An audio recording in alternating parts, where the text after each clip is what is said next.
अस्सलामुअलैकुम व्यूवर्स, आज मैं आपको बचत करने के कुछ आसान तरीक़े बताऊंगा। ये बचत ही है जिसके ज़रिए से आप कुछ सेविंग कर पाते हैं और अपनी छोटी छोटी ख्वाहिशात पूरी कर पाते हैं, या फिर खुदा ना खास्ता कोई इमरजेंसी हो जाए तो उस सूरत में ये बचत ही आपके उस वक्त काम आती है। व्यूवर्स, जिस तरह हमारी रोज़मर्रा ज़िंदगी के फ़ैसले हमारी जिस्मानी सेहत पर असरअंदाज होते हैं, इसी तरह ये हमारे माली मामलात पर भी असरअंदाज होते हैं। मिसाल के तौर पर, जिस तरह हेल्दी फूड लेना, एक्सरसाइज करना आपको फ़िट रखता है, इसी तरह कुछ आदतें हमें माली लिहाज से दौलतमंद बनने में मदद देती हैं। आइए उन आदतों को जानते हैं। ज़रूरत और ख्वाहिश का फ़र्क जानिए। आज के तरक्की याफ्ता दौर में, जबकि हर कोई इंटरनेट से जुड़ा हुआ है, दिन रात सोशल मीडिया का इस्तेमाल है, तो इसके ज़रिए से ख्वाहिशात को ज़रूरियात बना दिया गया है। लोग सयाहत करने यानी घूमने फिरने, होटलिंग करने, नए कपड़े ख़रीदने वगैरह को हकीकी ज़रूरियात समझते हैं, हालांकि ऐसा नहीं है।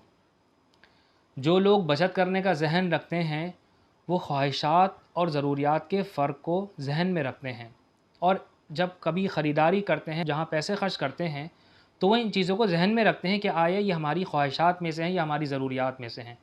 तो ज़रूरियात पर फोकस करके वो पैसे बचाने में कामयाब हो जाते हैं। बजट तैयार कीजिए। व्यूवर्स, अपने बेसिक ख़र्चों का एक बजट तैयार कीजिए और उसमें सिर्फ़ अपनी बुनियादी ज़रूरियात को शामिल कीजिए, जैसे खाने पीने का सामान है, गैस बिजली के बिल हैं, ऐसे ही और दीगर जो बुनियादी ख़र्चे हैं उनको उसमें शामिल कीजिए, और फिर देखिए कि आपकी आमदनी में से कितना हिस्सा बच रहा है, जो दर हकीकत आपकी बचत है। इसके अलावा जो होटलिंग है या आउटिंग है, तो इन चीज़ों का भी जो है वो एक अलग बजट बनाइए, क्योंकि बहुत दफ़ा ऐसा होता है कि ये जो हमारे एक्स्ट्रा अखराजात होते हैं ये हमारी बचत वाली आमदनी को खा जाते हैं। उधार में ख़रीदारी करने से बचिए।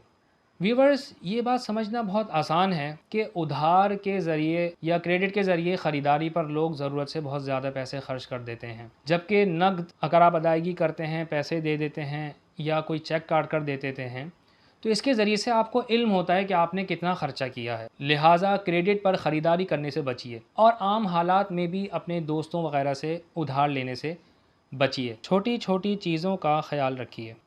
व्यूवर्स, हमारी आम आदत में कुछ ऐसी चीज़ें भी शामिल होती हैं जो बज़ाहिर तो हमें मामूली लगती हैं, लेकिन जब हम मंथली बेसिस पर उन चीज़ों को कैलकुलेट करते हैं तो वो भी एक अच्छा खासा एक्सपेंस शो कर रही होती हैं। जैसे हमारे पास दोस्तों को चाय पीने की आदत होती है, तो वो हर शाम उनको चाय पीनी है, या फिर हमारे बाज़ दोस्तों को पान खाने या छालियाँ खाने या इनके अलावा दीगर चीज़ों की भी आदत होती है। तो इन चीज़ों को भी, जो बज़ाहिर मामूली लगती हैं, इनको भी अपने अखराजात की लिस्ट में शामिल कीजिए और इन चीज़ों की भी बजटिंग कीजिए। अच्छी डील तलाश कीजिए। व्यूवर्स, जब कोई चीज़ ख़रीदने का मामला पेश आए तो मुख्तलिफ़ जगहों से उसकी कीमत ज़रूर मालूम कीजिए, क्योंकि बहुत दफ़ा ऐसा होता है कि एक जगह जो चीज़ जिस कीमत पर मिल रही होती है, दूसरी जगह पर उसी मयार की वही चीज़ बहुत मुनासिब पैसों में मिल रही होती है। बस इसके लिए थोड़ी सी मुशक्क़त दरकार होती है। तो इस तरह भी आप अपने पैसों की बचत कर सकते हैं। ऐसे ही वो चीज़ें लें जो लंबे अरसे तक चल सकें, अगरचे वो कुछ महंगी ही क्यों ना हों, क्योंकि ये लॉन्ग टर्म बेसिस पर बचत का बायस बनती हैं।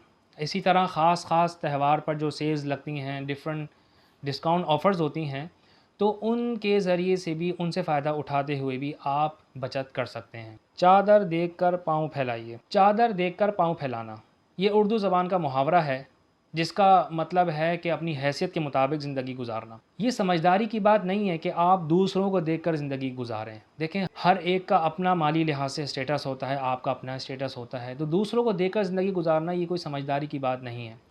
अगर आप अपनी आमदनी से ज़्यादा खर्च करेंगे तो कभी भी माली लिहाज से आगे नहीं बढ़ पाएंगे। तो व्यूवर्स, आपने बचत करने के कुछ आसान तरीक़े सुने।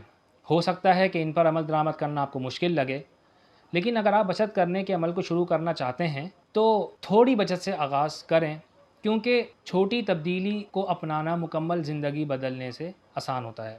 इसके साथ ही आमदनी में इजाफे के तरीक़ों को जानिए। देखिए कि क्या आप अपने किसी मशगले से कमाने का ज़रिया कोई निकाल सकते हैं, अपने किसी मशगले से कमा सकते हैं, जैसे आप कुछ बनाकर ऑनलाइन बेचें। अगर आपके पास वक्त नहीं है और आप कहीं मुलाजमत करते हैं, तो अपनी मुलाजमत में तनख्वाह को बढ़ाने के तरीक़े ढूंढिए। जानिए कि तनख्वाह में इजाफे के लिए क्या कुछ दरकार है, फिर उसी के मुताबिक अमल कीजिए। ऐसे ही अपनी स्किल्स पर तवज्जो दीजिए, नई स्किल सीखिए, अपनी तालीम पर तवज्जो दीजिए कि इन चीज़ों के ज़रिए से भी तनख्वाह में इजाफे के चांसेस बढ़ जाते हैं।